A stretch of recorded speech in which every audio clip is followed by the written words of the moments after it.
Oh, 7 citizens, my name is Black and welcome to my channel, CasaBLACK Gaming. Here we are, almost at the end of the 10-part beginner's guide in Star Citizen. We've covered a lot so far, and now we've come to the part where I want to explain some basic maintenance items for you and your ship, which covers everything from items to replenish your thirst, hunger, and health, to refueling, repairing, and rearming your ship. This guide will be a quick one, so without any channel announcements, because at this point I'm pretty sure you're already subscribed, let's go ahead and get into this info.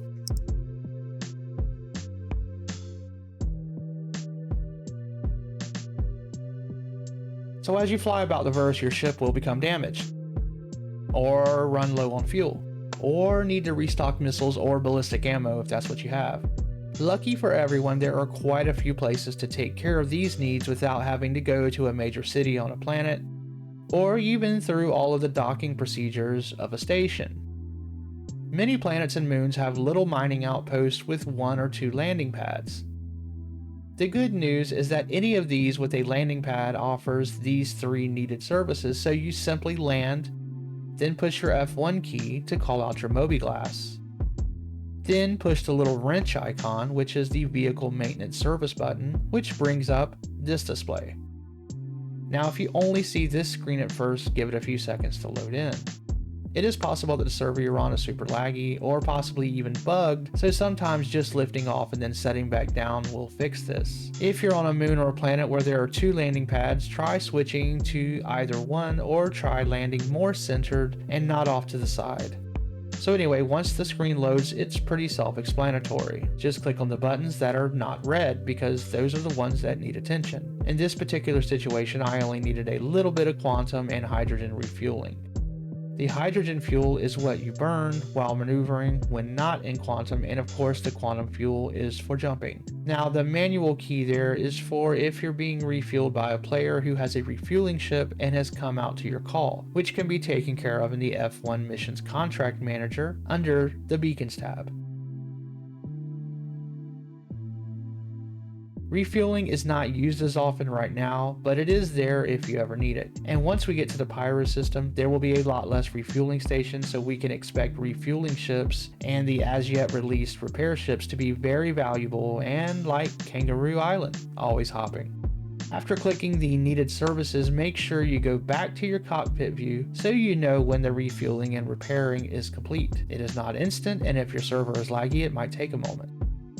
Just make sure the work was actually done before taking off. You might need to go back in and do them one at a time.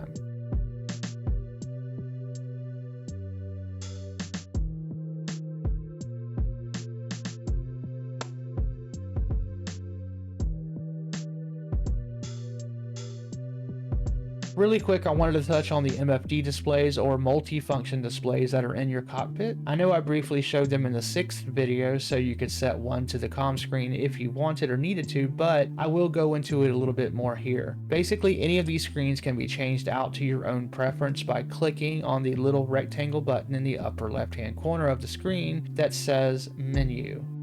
Then you have these options: Target status showing their shields and damage, Self status showing your shields and damage, Comms, which is where you can see who is calling you or when you're in range of stations who you can contact, Power, which shows various ship functions, Heat, which shows your temp status, Shield, showing your current power to shields, and Weapons, which shows you how much ammo or charge your guns have or how many missiles or which missiles you have left to fire.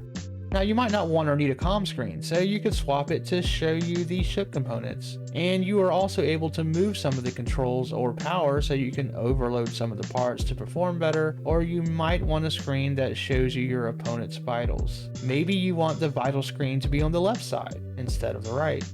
You get a lot of options here, and these screens are currently on the roadmap as being worked on, with that work scheduled so far to end later this year, which should make these screens easier to read and have more options.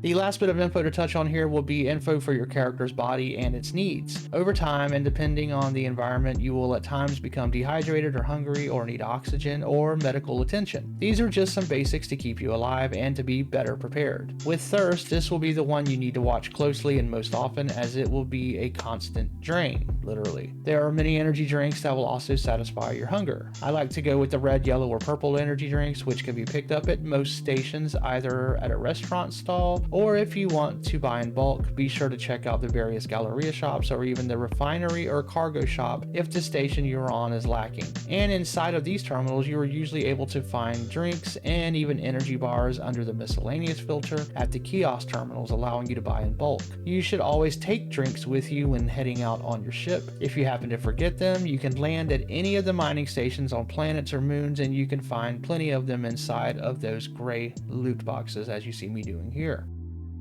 Make sure to store drinks in your armor pockets or backpack, and then to also leave some on your ships as well, because you never know when you'll need them, or maybe one of your partners forgot theirs like I always do.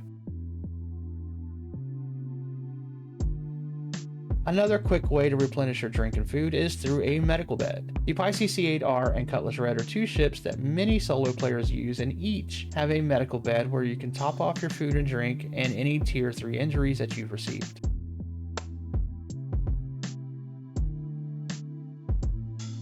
Speaking of injuries, that leads me into medical attention. From time to time, you will receive wounds, whether that be from falls or being shot, or from maybe debris striking you. These injuries are categorized into one of 3 tiers. Tier 1 injuries are the most severe and life-threatening and will require you to be at a hospital on a planet until larger medical ships make their way into the game. Tier 2 injuries can be taken care of on a couple of ships currently, such as the Carrack or the 890 Jump.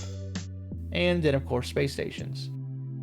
Tier 1 injuries, which are the least severe, can be taken care of on those 2 ships I mentioned above, which is the C8R and Cutlass Red.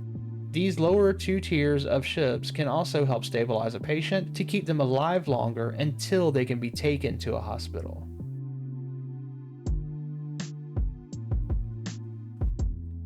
A couple of medical tools that you should keep on you at all times are med pens or oxygen pens, which can be bought at pharmacies and even some terminals around Stanton. The med pens are easy enough to use. When you're injured, just press C.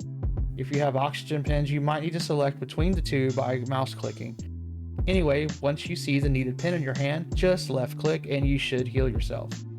You can also heal others who are injured with these pens by pulling them out, again with C, and then left clicking their chest area. The med gun is a little bit different. It is similar to the multi-tool in that you pull it out by pushing the number 4 key. If you have a multi-tool equipped as well, just push the 4 key again until the med gun is out. That's how you switch between the med gun and the multi-tool. Then to heal others, just aim the gun at them and left click to shoot. But to heal yourself, when the gun is out, press the B key to turn it on yourself and then left click to heal.